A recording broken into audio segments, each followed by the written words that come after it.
हरि ओम। हरि ओम।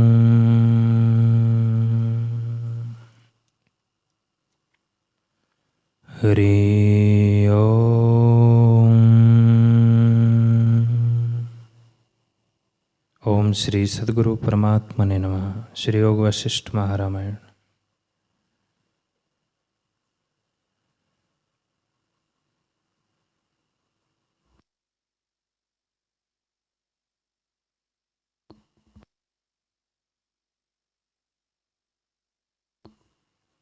श्री वशिष्ठ जी बोले, हे राम जी,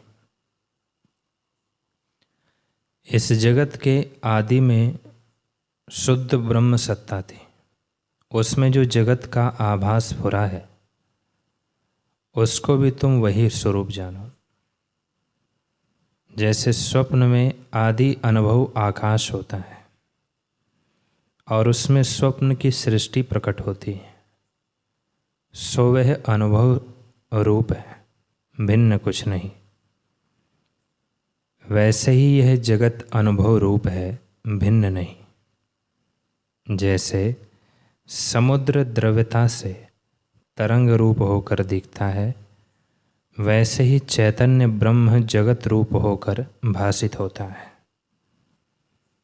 सो यह जगत भी वही रूप है।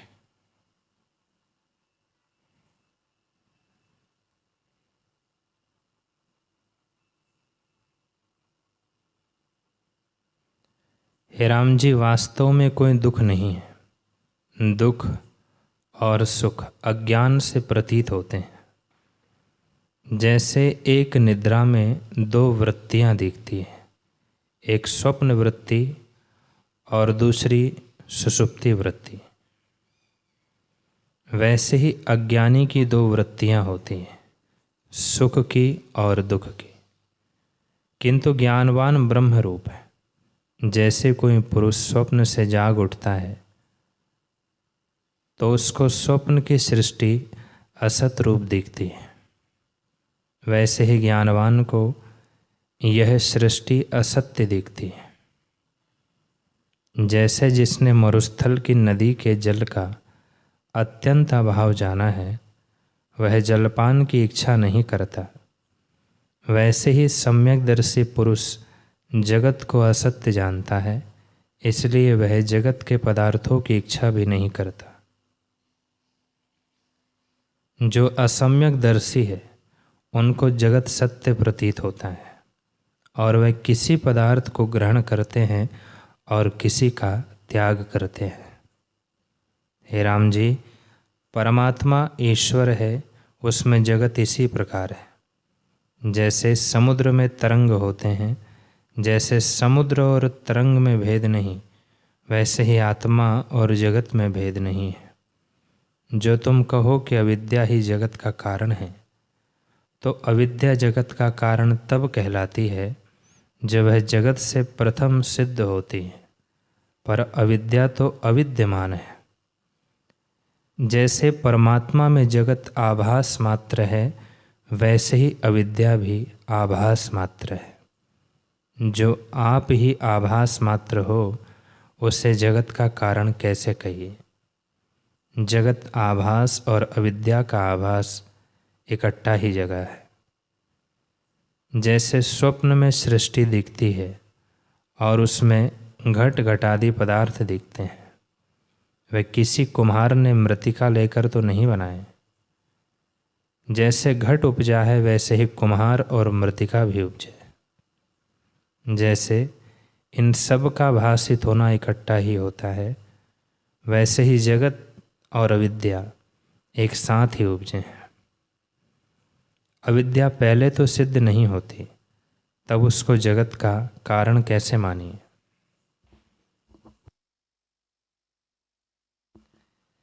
हे राम जी, परमात्मा से जगत और अविद्या एक साथ ही आभास मात्र उपजे हैं, पर वह आभास कुछ वस्तु नहीं, ब्रह्म सत्ता ही अपने आप में स्थित है। ना कहीं अविद्या है, ना जगत है, आत्मसत्ता सदा ज्यों की त्यों स्थित है। हे राम जी, निर्विकल्प में जगत का अत्यंत अभाव होता है, तब निर्विकल्प कैसे हो? जब निर्विकल्प होता है तब जड़ता आती है, और जब विकल्प उठता है तब संसार उदय होता है। जब ध्यान लगाता है तब ध्याता ध्यान और ध्येय त्रिपुटी हो जाती है। इस प्रकार तो निर्विकल्प सिद्ध नहीं होती, इस प्रकार तो निर्विकल्पता सिद्ध नहीं होती, क्योंकि निर्विकल्प से भी स्वरूप की प्राप्ति नहीं होती। निर्विकल्प वह है जहाँ चित्त की वृत्ति ना फुरे, पर तब भी स्वरूप की प्राप्ति नहीं होती, क्योंकि वहाँ भी अभाव वृत्ति सुषुप्ति सी रहती है। सुषुप्त रूप जड़ात्मक है। सविकल्प सुषुप्ति में भी स्वरूप की प्राप्ति नहीं होती, इसलिए सम्यक बोध का नाम निर्विकल्प है।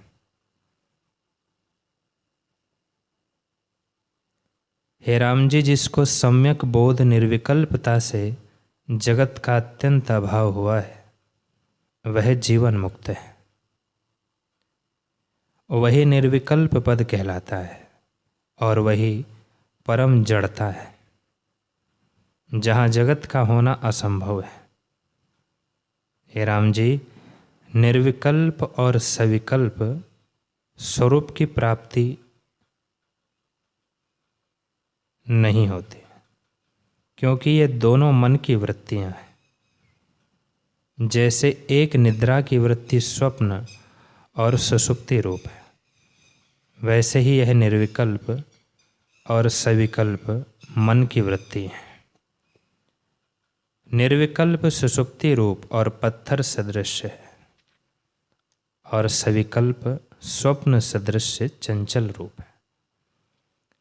निर्विकल्प में भी अभाव वृत्ति रहती है, इससे उससे भी मुक्ति नहीं होती। मुक्ति तब होती है जब दृश्य का अत्यंत अभाव होता है।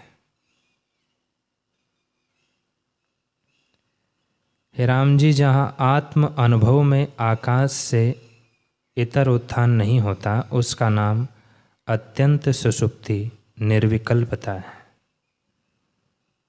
हे राम जी, ऐसे होकर तुम चेष्टा करोगे तो भी तुमको कर्तृत्व और भोक्तृत्व का अभिमान न होगा।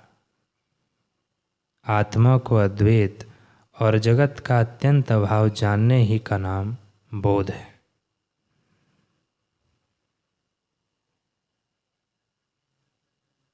जब बोध और ध्यान की दृढ़ता हो, उसका नाम परम पद है, उसी का नाम निर्वाण है, और उसी को मोक्ष भी कहते हैं।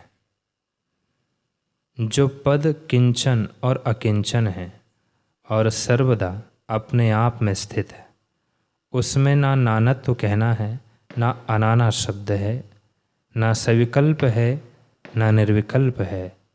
वह ना सत्य है, ना असत्य है, ना एक है और ना दो। उसमें सब शब्दों का अंत है, और किसी शब्द से वाणी प्रवृत्त नहीं होती। उसी सत्ता को प्राप्त होने का उपाय मैं कहता। हे राम जी, यह मोक्ष का उपाय ग्रंथ जो मैंने तुमसे कहा है, इसको विचारना। जो पुरुष अर्ध प्रबुद्ध और पद पदार्थ जानने वाला है, उसको यदि मोक्ष की इच्छा है तो वह इस ग्रंथ को विचारता है, शुभ आचार करके बुद्धि को निर्मल करता है और अशुभ क्रिया का त्याग करता है, तब उसको शीघ्र आत्मपद की प्राप्ति होती है। हे राम जी, जो मोक्ष का उपाय शास्त्र के विचार से प्राप्त होता है, वह तीर्थ स्नान तप और दान से नहीं प्राप्त होता। तप दान आदि करके स्वर्ग प्राप्त होता है, मोक्ष नहीं मिलता। मोक्ष पद अध्यात्म शास्त्र के अर्थ के अभ्यास से ही प्राप्त होता है। यह जगत आभास मात्र है, वही ब्रह्म सत्ता जगत रूप होकर भाषित होती है। जैसे जल ही तरंग रूप होकर दिखता है और वायु ही स्पंदन रूप है, वैसे ही ब्रह्म जगत रूप होकर भासित होता है। जैसे स्पंदन और निस्पंद में वायु ज्यों की त्यों है, परंतु स्पंदन होता है तब भासित होती है और निस्पंद होती है तब नहीं भासित होती, वैसे ही ब्रह्म में संवेदन फुरता है तब जगत होकर भासित होता है, और जब निर्वेदन होता है और अंतर्मुख अधिष्ठान की ओर आता है तब जगत समेटा जाता है। परंतु संवेदन के फुरने में भी वही है और ना फुरने में भी वही है।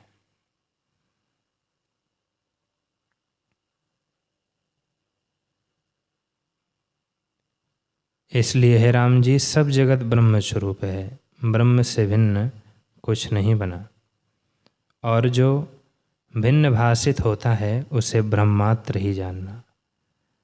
जब आत्मपद का अभ्यास होता है तब भ्रांति शांत हो जाती है। जैसे प्रकाश से अंधकार नष्ट हो जाता है, वैसे ही आत्मपद के अभ्यास से भ्रांति निवृत्त हो जाती है। यद्यपि नाना प्रकार की सृष्टि दिखती है परंतु कुछ हुई नहीं, जैसे स्वप्न में सृष्टि दिखती है परंतु कुछ बनी नहीं, वही अनुभव रूप आत्मसत्ता सृष्टि आकार होकर दिखती है। वैसे ही यह जगत सब अनुभव रूप है। जैसे रत्न और रत्न की चमक में कुछ भेद नहीं, वैसे ही आत्मा और जगत में कुछ भेद नहीं। हे राम जी, तुम निश्चय करके स्वभाव को देखो तो भ्रम मिट जाएगा। सृष्टि स्थिति और प्रलय सब उसी की संज्ञा है, दूसरी वस्तु कुछ नहीं।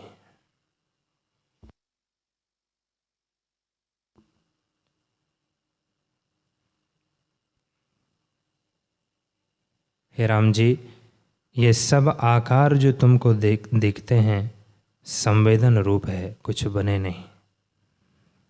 सृष्टि के आदि में भी अद्वैत सत्ता थी, अंत में भी वही रहती है, और मध्य में जो आकार दिखते हैं उन्हें भी वही रूप जानो।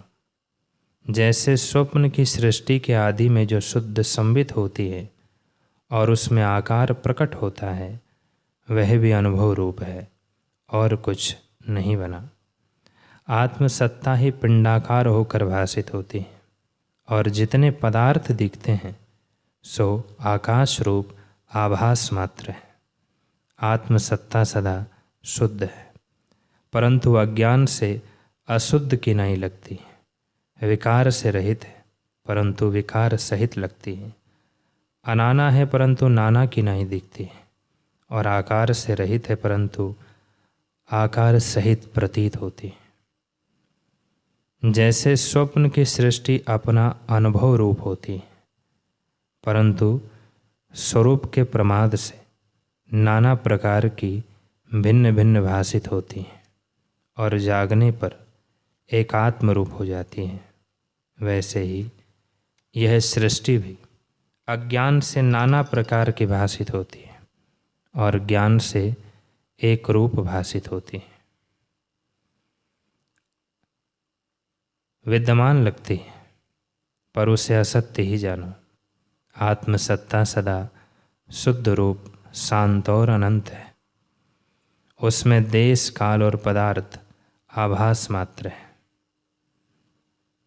जो तुम कहो कि आभास मात्र है तो अर्थाकार क्यों होते हैं, तो उसका उत्तर यह है कि जैसे स्वप्न में कोई नारी गले से लगती है और उसमें प्रत्यक्ष राग और विषय रस होता है, सो वह आभास मात्र होता है।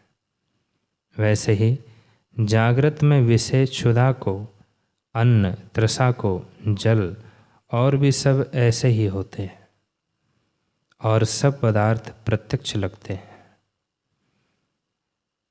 पर जो इनका कारण विचारिए तो इनका कारण कोई नहीं मिलता। जिसका कोई कारण ना मिले उसे आभास मात्र जानिए। हे राम जी, यह जगत बुद्धिपूर्वक नहीं बना। आदि में जो आभास जगा है वह बुद्धिपूर्वक नहीं हुआ।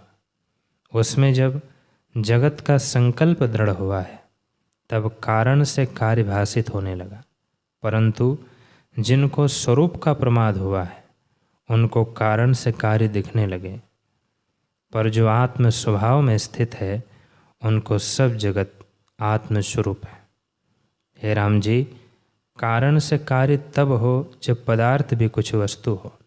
जैसे पिता की संज्ञा तब होती है जब पुत्र होता है, और जो पुत्र ही ना हो तो पिता कैसे कहिए। वैसे ही कारण तब कहिए जब कार्य हो। जो कार्य जगत भी कुछ नहीं तो कारण कैसे कहिए। हे राम जी, कारण और कार्य अज्ञानी के निश्चय में होते हैं। जैसे चरखे पर बालक घूमता है तो उसको सब पृथ्वी घूमती लगती है, वैसे ही अज्ञानी को मोह दृष्टि से कारण कार्य भाव दिखता है, पर ज्ञानी को कारण कार्य भाव नहीं भासित होता। स्मृति को भी जगत का कारण तब कहिए जब स्मृति जगत से पहले हो, पर स्मृति अनुभव भी जगत में ही उपजे हैं। ये भी आभास मात्र है, परंतु जिनको प्रतीत हुए हैं उनको वैसे ही है। हे राम जी, स्मृति, संस्कार और अनुभव ये तीनों आभास मात्र है। जैसे सूर्य की किरणों में जल भासित होता है, वैसे ही आत्मा में तीनों भासित होते हैं। इसलिए इस कलना को त्याग कर जगत को आभास मात्र जानो। जैसे स्वप्न में घट दिखते हैं, पर उनका कारण मृतिका को कहिए तो नहीं बनता, क्योंकि घट और मृतिका का आभास इकट्ठा जगह है, इसलिए वे आभास मात्र हुए। उनमें कारण किसे कहिए और कार्य किसे कहिए। वैसे ही स्मृति, संस्कार, अनुभव और जगत सब इकट्ठे प्रकटे हैं। इनमें कारण किसे कहिए और कार्य किसे कहिए, इसलिए सब जगत आभास मात्र है।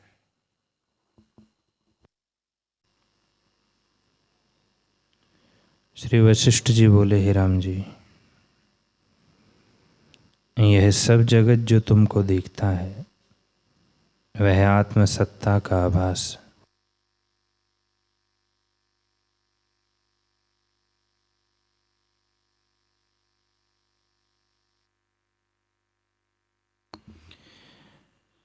हे राम जी,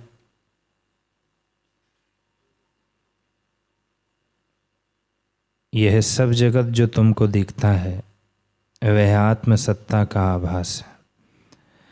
आत्मसत्ता ही इस प्रकार होकर भासित होती है। जैसे नेत्र का खोलना और मूंदना होता है, वैसे ही परमात्मा में जगत की उत्पत्ति और प्रलय होता है। जब चित्त संवेदन फुरता है तब जगत रूप दिखता है, और जब फुरने से रहित होता है तब जगत का आभास मिट जाता है।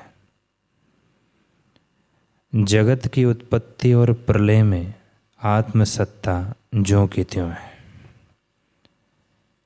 जैसे खुलना और मुंदना नेत्रों का स्वभाव है, वैसे ही फुरना और ना फुरना संवेदन के स्वभाव है।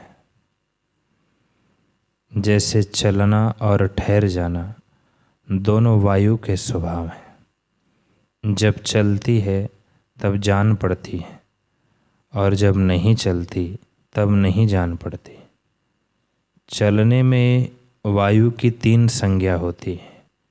एक मंद मंद चलती है अथवा बहुत चलती है। दूसरी का शीतल अथवा उष्ण स्पर्श होती है, और तीसरी सुगंध अथवा दुर्गंध युक्त होती है।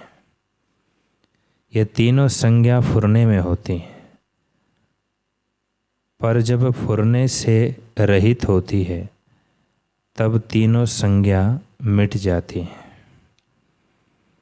जैसे एक ही अनुभव में स्वप्न और सुषुप्ति की कल्पना होती है, स्वप्न में जगत ही भासित होता है और सुषुप्ति में नहीं भासित होता, परंतु दोनों में अनुभव एक ही है। वैसे ही संवित के फुरने से जगत भासित होता है और ठहरने में अच्युत रूप हो जाता है, पर आत्म सत्ता ज्यों की त्यों एक रूप है। इसलिए जो कुछ जगत दिखता है वह आत्मा से भिन्न नहीं, वही रूप है। जगत की उत्पत्ति, स्थिति और प्रलय तीनों आत्मा के आभास है, उनमें आस्था ना करना।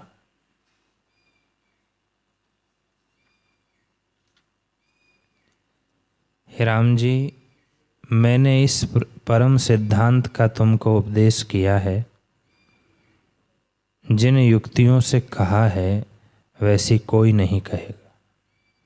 अज्ञानी को संसार रूपी बड़ी भ्रांति उदय हुई है, परंतु जो मेरे शास्त्र को बारंबार विचारेगा उसकी भ्रांति निवृत्त हो जाएगी। दिन के 2 भाग करें, आधे दिन तक मेरा शास्त्र विचारे और आधा दिन अपने आचार में व्यतीत करे। जो आधे दिन इस शास्त्र का विचार ना कर सकें तो एक पहर ही विचारे।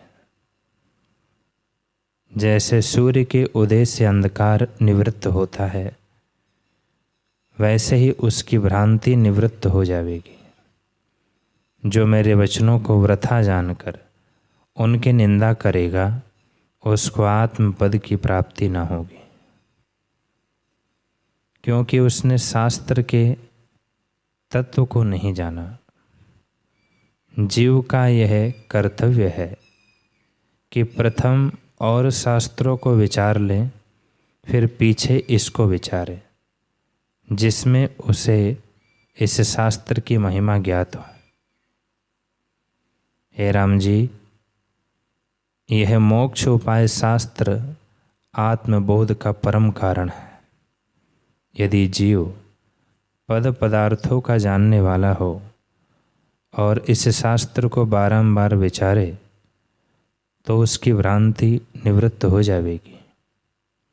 जो संपूर्ण ग्रंथ के आशय को ना समझ सके तो थोड़ा थोड़ा बाँचे और विचारे तो उसको सब समझ पड़ेगा। हे राम जी, यदि मनुष्य कुछ भी पदार्थ जानता है तो इसके विचारने और पढ़ने से बुद्धिमान हो जाता है और इस शास्त्र में उसे प्रीति होती है।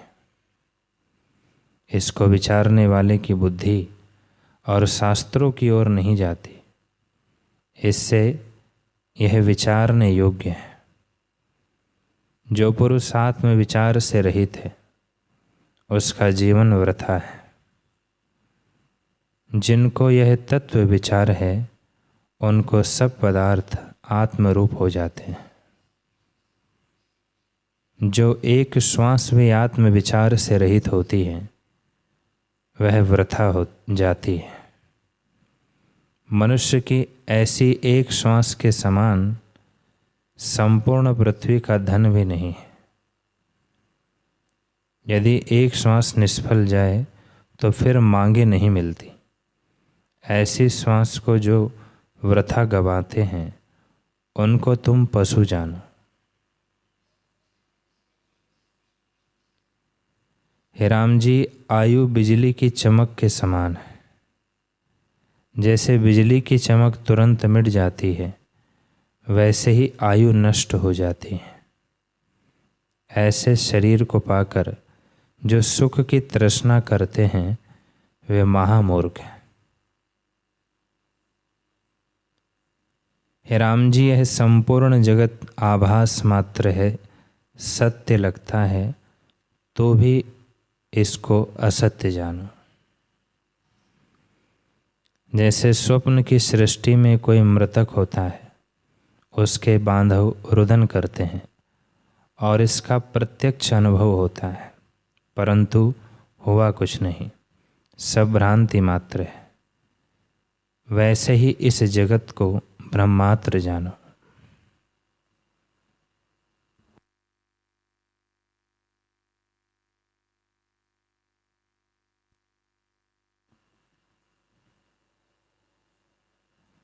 राम जी ने पूछा, हे भगवान, जगत तो अनेक और असंख्य हुए हैं और आगे होंगे, पर उन जगतों की कथाओं से आपने मुझे उपदेश करके क्यों न जगाया? वशिष्ठ जी बोले, हे राम जी, ये जो जग जंजाल के समूह हैं, उनमें जो पदार्थ हैं वे सब शब्द अर्थ से रहित है, और जब शब्द अर्थ से रहित हुए तो कुछ न हुए, इसलिए व्यर्थ कहने का क्या प्रयोजन है?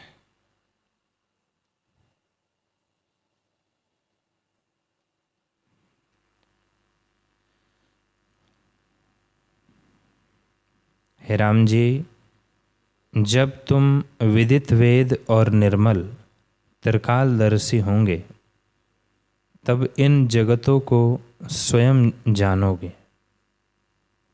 मैंने पहले भी तुमसे बहुत बार कहा है, बारंबार वही वर्णन करने में पुनरुक्ति दोष होता है, परंतु समझाने के लिए मैंने ऐसा किया। जैसे एक सृष्टि को जाना, वैसे ही संपूर्ण सृष्टियों को जानो।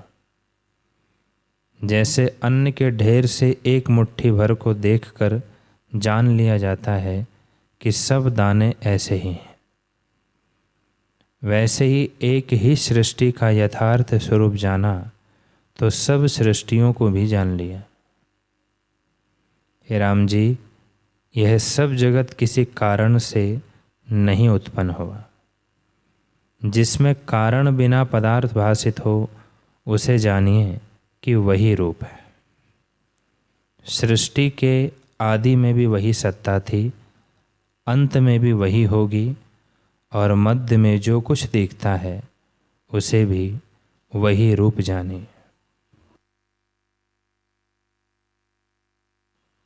स्वप्न के आदि में भी अपना निर्मल अनुभव होता है, स्वप्न के निवृत्त होने पर भी वही रहता है, और स्वप्न के बीच जो पदार्थ भासित होता है उसे भी वही जानिए। और वस्तु कुछ नहीं, अनुभव सत्ता ही इस प्रकार भासित होती है। जब तुम विदित वेद होंगे तब सब जगत तुमको अपना रूप भासित होगा। हे राम जी, एक एक अणु में अनेक सृष्टियां हैं, वे सब आकाश रूप है, कुछ हुई नहीं।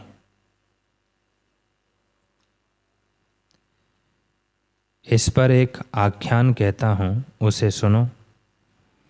एक समय मैंने ब्रह्मा जी को एकांत में पाकर प्रश्न किया कि हे भगवान, ये सृष्टियाँ कितनी हैं और किसमें हैं? तब पितामह ने कहा कि हे मुनीश्वर, सब जगतों के सब शब्द अर्थ ब्रह्म रूप है, ब्रह्म से इतर कुछ नहीं। जो अज्ञानी हैं उनको नाना प्रकार का जगत दिखता है, और जो ज्ञानवान हैं उनको सब जगत आत्मरूप भासित होता है। जिस प्रकार जगत हुआ है वह भी सुनो। हे राम जी, ब्रह्मरूपी आकाश के सूक्ष्म अणु में स्फुरण हुआ कि अहम अस्मि अर्थात मैं हूँ। तब उस अणु ने अपने को जीव जाना। जैसे अपने स्वप्न में अपने को जीव जाने और सर्वात्मा हो, वैसे ही चित्त अणु सर्वात्मा अहंकार को अंगीकार करके अपने को जीव जानने लगा। उसमें जो निश्चय हो गया वही बुद्धि हुई। जैसे वायु में स्फुरण होता है,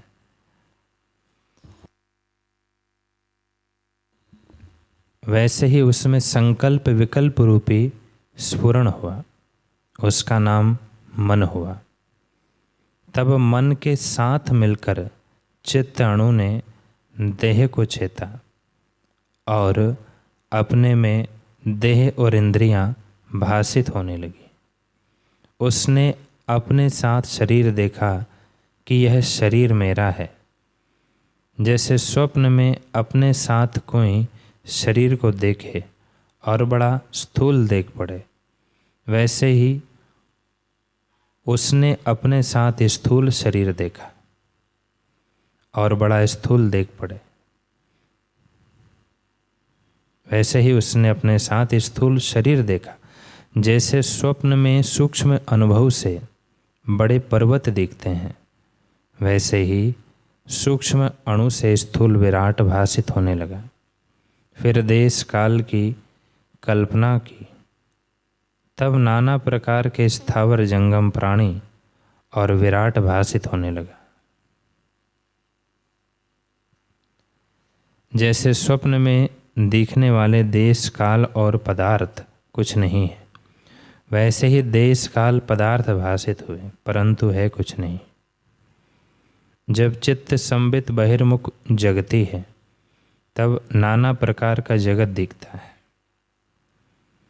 और जब अंतर्मुख होती है तब अवाच्य रूप हो जाती है।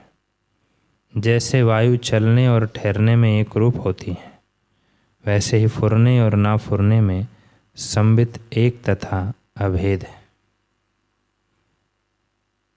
हे राम जी, जब सब जगत आकाश में आकाश रूप अपने आप में स्थित है और अणु अणु प्रति सर्वदा सृष्टि है, परंतु सब आभास मात्र है। जो चैत्य संबंधी होकर जीव सृष्टि का अंत ले तो सृष्टि अनंत है, इसका अंत कहीं नहीं आता। यह सृष्टि अविद्या रूप है, यह अविद्या ही चैत्य है। जब जीव अविद्या संबंधी होकर जगतों का अंत देखेगा, तब अंत कहीं ना आवेगा। किंतु संसरण का नाम संसार है। जब स्वरूप में स्थित होंगे, तब सब जगत ब्रह्म रूप हो जाएगा और जगत की कल्पना कुछ ना भासित होगी।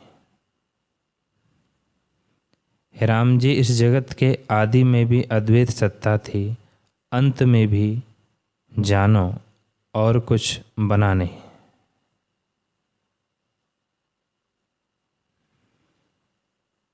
इस जगत के आदि में भी अद्वैत सत्ता थी, अंत में भी अद्वैत सत्ता रहेगी, और मध्य में जो कुछ दिखता है उसको भी वही रूप जानो और कुछ बना नहीं। यह जगत अकारण है, अधिष्ठान सत्ता के अज्ञान से भासित होता है। इसी का नाम जगत और इसी का नाम अविद्या है। अधिष्ठान को जानने का नाम विद्या है। हे राम जी, ना कोई अविद्या है और ना जगत है। ब्रह्म ही अपने आप में स्थित है।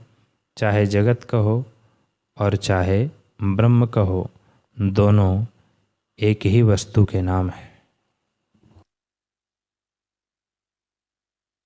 श्री राम जी ने पूछा, हे भगवान, यह मैंने जाना कि जगत अकारण है। जैसे संकल्प नगर और स्वप्नपुर होता है, वैसे ही यह जगत है।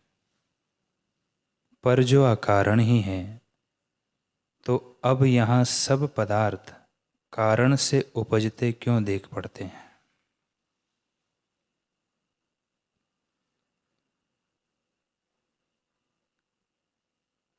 कारण बिना तो नहीं होते, फिर ये क्यों भासित होते हैं? श्री वशिष्ठ जी बोले, हे राम जी, ब्रह्म सत्ता सर्वात्म है। उसमें जैसे निश्चय होता है वैसा ही होकर दिखता है। पर क्या दिखता है?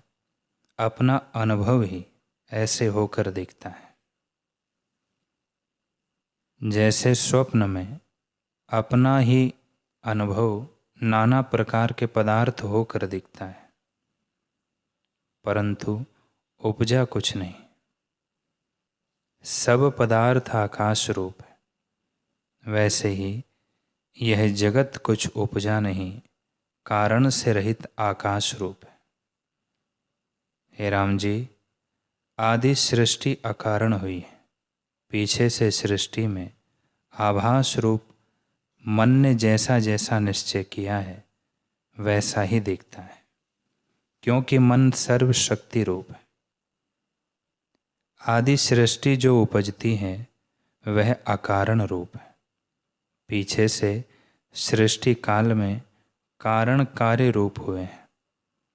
जैसे स्वप्न सृष्टि आदि कारण बिना होती है और पीछे से कारण कार्य दिखते हैं, पर वास्तव में ना कोई आकाश है, ना शून्य है, ना अशून्य है, ना सत्य है, ना असत्य है, ना असत्य सत्य के मध्य है, ना नित्य है, ना अनित्य है, ना परम है, ना अपरम है, ना शुद्ध है, ना अशुद्ध है। द्वैत कुछ नहीं, सब ब्रह्म है। हे राम जी, ज्ञानवान को सब शब्द और अर्थ ब्रह्म रूप भासित होते हैं। मुझको तो कारण कार्य भाव की कल्पना कुछ नहीं। जैसे सूर्य में अंधकार का अभाव है, वैसे ही ज्ञानवान के लिए कारण कार्य का अभाव है। जो सब आत्मा ही है, तो कारण या कार्य किसको कहिए। राम जी ने कहा, हे भगवान, मैं ज्ञानी की बात पूछता हूँ। उनको कारण कार्य भाव किस कारण नहीं भासित होता। जो कारण कार्य नहीं, तो मृत्तिका और कुम्हार आदि द्वारा घटादि क्यों कर उत्पन्न होते देख पड़ते हैं। बताइए, ज्ञानवान को अकारण कैसे दिखता है और अज्ञानी को सकारण क्यों कर भासित होता है। श्री वशिष्ठ जी बोले, हे राम जी, ना कोई कारण है, ना कार्य है और ना कोई अज्ञानी है। मैं तुमसे क्या कहूँ। जो ज्ञानवान पुरुष हैं, उनके निश्चय में जगत की कोई कल्पना नहीं फुरती। उनके निश्चय में तो जगत है ही नहीं, तब ज्ञानी और अज्ञानी क्या। हे राम जी, आकाश में वृक्ष ही नहीं तो उसका वर्णन क्या कीजिए। जैसे हिमालय पर्वत में अग्नि का कण नहीं पाया जाता, वैसे ही ज्ञानी के निश्चय में जगत नहीं है। ज्ञानी और अज्ञानी कारण और कार्य ये शब्द जगत में होते हैं, पर जब जगत ही नहीं उपजा तो कारण कार्य ज्ञानी और अज्ञानी तुमसे क्या कहूँ। जैसे स्वप्न की सृष्टि सुषुप्ति में लीन हो जाती है और वहाँ शब्द और अर्थ कोई नहीं फुरता, वैसे ही ज्ञानवान के निश्चय में जगत ही नहीं फुरता। हे राम जी, मुझको तो सब ब्रह्म ही भासित होता है। मुझको कुछ कहना नहीं, परंतु तुमने पूछा है, इसलिए अज्ञानी के निश्चय को अंगीकार करके कुछ कहता हूँ। हे राम जी, यह जगत अकारण और आभास मात्र है, किसी आरंभ और परिणाम से नहीं हुआ। जब पदार्थों का कारण विचारिए तो सबका अधिष्ठान ब्रह्म ही निकलता है। वह अद्वैत, अच्युत और सब इच्छाओं से रहित है, तब उसको कारण कैसे कहिए। इससे जाना जाता है कि जगत आभास मात्र है और कुछ वस्तु नहीं। आत्मसत्ता ही इस प्रकार भासित होती है। जैसे स्वप्न की सृष्टि अकारण होती है और उसमें अनेक पदार्थ दिखते हैं, पर उसका कारण विचारिए तो सबका अधिष्ठान अनुभव ही निकलता है। उसमें आरंभ और परिणाम कुछ नहीं हुआ। सृष्टि अनुभव रूप भासित होती है। जो पुरुष स्वप्न देख रहा है, उसको स्वरूप के प्रमाद से कारण कार्य जगत और पुण्य पाप सब यथार्थ लगते हैं। वैसे ही यह जागृत जगत दिखता है। हे राम जी, आदि सृष्टि अकारण हुई है। पीछे सृष्टि काल में कारण कार्य रूप भासित होते हैं। जिसको अपना वास्तव स्वरूप स्मरण है उसको अकारण दिखती है, और जिस अज्ञानी को अपने वास्तव स्वरूप का प्रमाद है उसको कारण कार्य रूप सृष्टि भासित होती है। हे राम जी, वास्तव में एक ही अनुभव आत्मसत्ता है, परंतु जैसा जैसा अनुभव में संकल्प दृढ़ होता है उसी की सिद्धि होती है, और जिसका तीव्र संवेग होता है वही होकर दिखता है। इसमें कुछ संदेह नहीं कि कल्प वृक्ष के पदार्थ संकल्प की तीव्रता से प्रत्यक्ष होते हैं, तो उन्हें किसका कार्य कहिए। यदि जगत किसी कारण से उत्पन्न होता तो महाप्रलय में भी कुछ शेष रहता। जैसे अग्नि के पीछे राख रह जाती है, पर जगत के पीछे तो कुछ नहीं रहता। जैसे स्वप्न की सृष्टि जागने पर कुछ नहीं रहती, वैसे ही महाप्रलय में जगत का शेष कुछ नहीं रहता। इससे जाना जाता है कि यह जगत आभास मात्र है।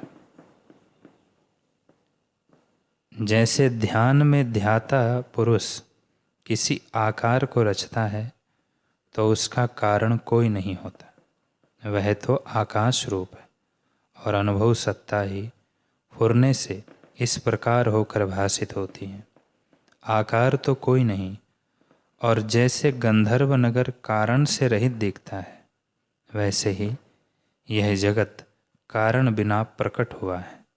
ना कोई पृथ्वी है, ना कोई जल है, ना तेज वायु और आकाश है।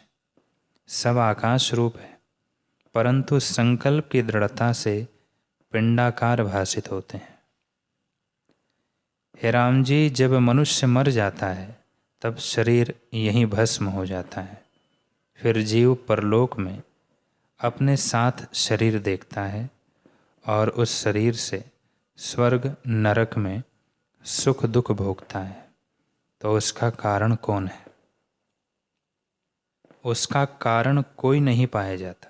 केवल चेतनता से संकल्प रूप वासना जो दृढ़ हुई है उसी के अनुसार शरीर भासित होता है, और स्वर्ग नरक में दुख सुख भासित होते हैं। और तो कुछ वस्तु नहीं, सब पदार्थ संकल्प के रचे हुए हैं, वे सब आत्म रूप है। जैसे आकाश, व्योम और शून्य एक ही वस्तु के नाम है, वैसे ही कोई जगत कहो और कोई ब्रह्म कहो, इनमें भेद नहीं। फुरने का नाम जगत है और ना फुरने का नाम ब्रह्म है। जैसे वायु के चलने और ठहरने में भेद नहीं, वैसे ही ब्रह्म को संवेदन के फुरने और ना फुरने में कुछ भेद नहीं। जो सम्यक दर्शी हैं उनको सब जगत ब्रह्म स्वरूप दिखता है, इस कारण दोष किसी में नहीं रहता। और जो बड़ा कष्ट प्राप्त होता है तो भी उन्हें खेद नहीं होता।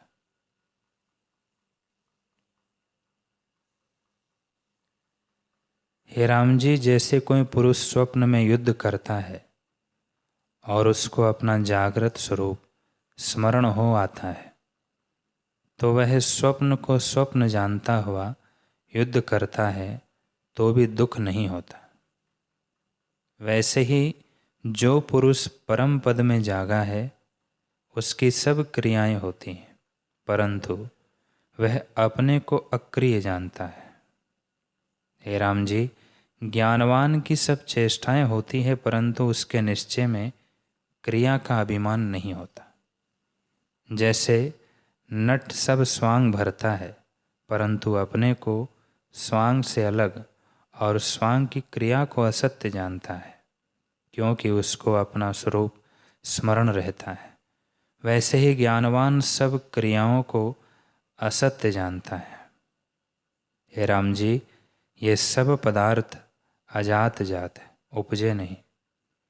जैसे स्वप्न में पदार्थ दिखते हैं परंतु उपजे नहीं, अपना अनुभव ही इस प्रकार दिखता है, वैसे ही ये जगत के पदार्थ भी अनुभव रूप जानो। हे राम जी, बहुत शास्त्र और वेद में तुमको किस लिए सुनाऊं और किस लिए पढ़ूं? वेदांत शास्त्रों का सिद्धांत यही है कि वासना से रहित हो, इसी का नाम मोक्ष है। वासना सहित का नाम बंधन है। वासना किसकी कीजिए? यह सब सृष्टि तो अकारण ब्रह्मात्र है, इसमें क्या आस्था बढ़ाइए? यह विषय तो स्वप्न के पर्वत है। श्री राम जी ने पूछा, हे भगवान, सब जगतों में 3 प्रकार के पदार्थ हैं। एक अप्रत्यक्ष पदार्थ, दूसरे प्रत्यक्ष पदार्थ और तीसरे मध्यभावी। जैसे वायु अप्रत्यक्ष है क्योंकि रूप से रहित है, परंतु स्पर्श से प्रतीत होती है, इसलिए मध्यभावी प्रत्यक्ष है। अप्रत्यक्ष वह है जो किसी को मिले नहीं, ऐसी यह संबित अप्रत्यक्ष है। हे मुनीश्वर, चंद्रमा के मंडल में भी यह संवेदन जाता है और फिर गिरता है और चित्त से चंद्रमा को देखता है और फिर आता है। इससे जाना कि यह निराकार है। जो साकार होता तो चंद्रमा रूप हो जाता, फिर लौट कर ना आता। जैसे जल में डाला हुआ जल फिर नहीं निकलता, इस कारण जानता हूँ कि यह अप्रत्यक्ष अर्थात निराकार है। हे मुनीश्वर, अज्ञानी का आशय लेकर मैं पूछता हूँ कि इस शरीर में जो प्राण आते जाते हैं वे कैसे आते जाते हैं? जो तुम कहो कि संबित जो ज्ञान शक्ति है इस शरीर और प्राण को लिए फिरती है, जैसे मजदूर भार को लिए फिरता है, तो ऐसे कहना ठीक नहीं, क्योंकि संबित अप्रत्यक्ष निराकार है। अप्रत्यक्ष साकार से नहीं मिलता, तब वह चेष्टा क्यों कर करे? जो कहो कि निराकार संबित ही चेष्टा कराती है, तो पुरुष की संबित चाहती है कि पर्वत नृत्य करे, पर वह तो इसका चलाया नहीं चलता, और कहते हैं कि ये पदार्थ उठावे, परंतु वे तो नहीं उठते, क्योंकि पदार्थ साकार है और वृत्ति निराकार है। इसका क्या उत्तर है? श्री वशिष्ठ जी बोले, हे राम जी, इस शरीर में एक नाड़ी है। जब वह अवकाश रूप होती है तब उसमें जो प्राण वायु निकलता है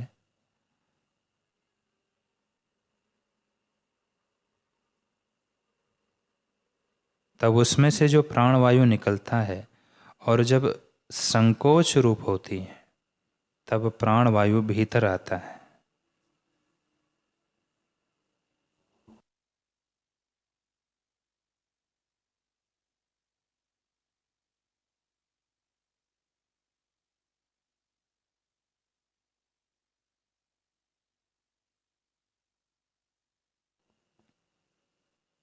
जैसे लोहार की धोकनी होती है, वैसे ही इसके भीतर पुरुष बल है, उसमें चेष्टा होती है। राम जी ने पूछा, है भगवान, धोकनी भी तब चलती है जब उसके साथ बल का स्पर्श होता है, और स्पर्श तब होता है जब प्रत्यक्ष वस्तु होती है। पर चेतनता तो निराकार है, उसको स्पर्श क्यों कर कहिए? जो तुम कहो कि उसकी इच्छा ही से स्पर्श होता है, तो हे मुनीश्वर, मैं चाहता हूँ कि मेरे सम्मुख जो वृक्ष है वह गिर पड़े, पर वह तो नहीं गिरता, क्योंकि इच्छा निराकार है। जो साकार से स्पर्श हो तब उसकी शक्ति से गिर पड़े, यदि इच्छा से ही चेष्टा होती है तो कर्म इंद्रियां किस लिए? इच्छा ही से जगत की चेष्टा हो, यह भी संशय है कि एक के बहुत क्यों कर हो जाते हैं और बहुत का एक क्यों कर हो जाता है। एक चैतन्य है, पर जब प्राण निकल जाते हैं तब पाषाण और वृक्ष की नाई जड़ हो जाता है। आत्मा तो सर्वव्यापी है, वह जड़ कैसे हो जाता है? कोई पाषाण और वृक्ष रूप जड़ है और कोई चेतन है, यह भेद एक आत्मा में कैसे हुआ?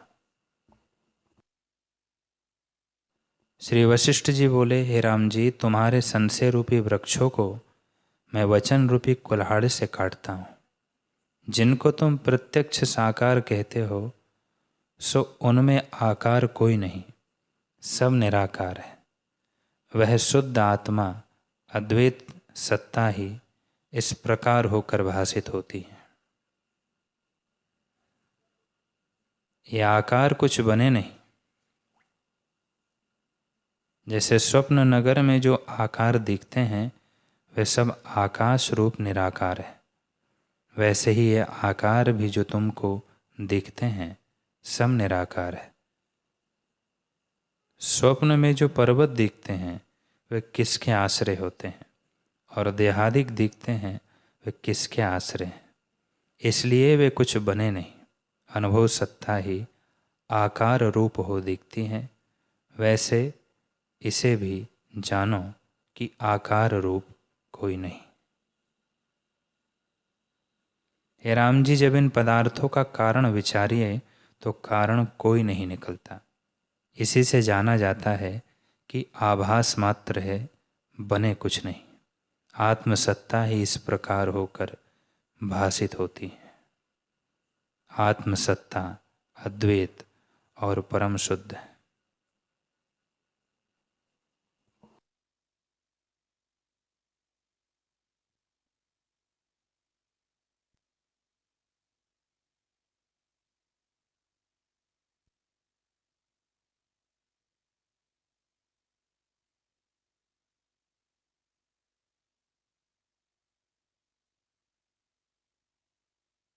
हरि ओम, हरि ओम।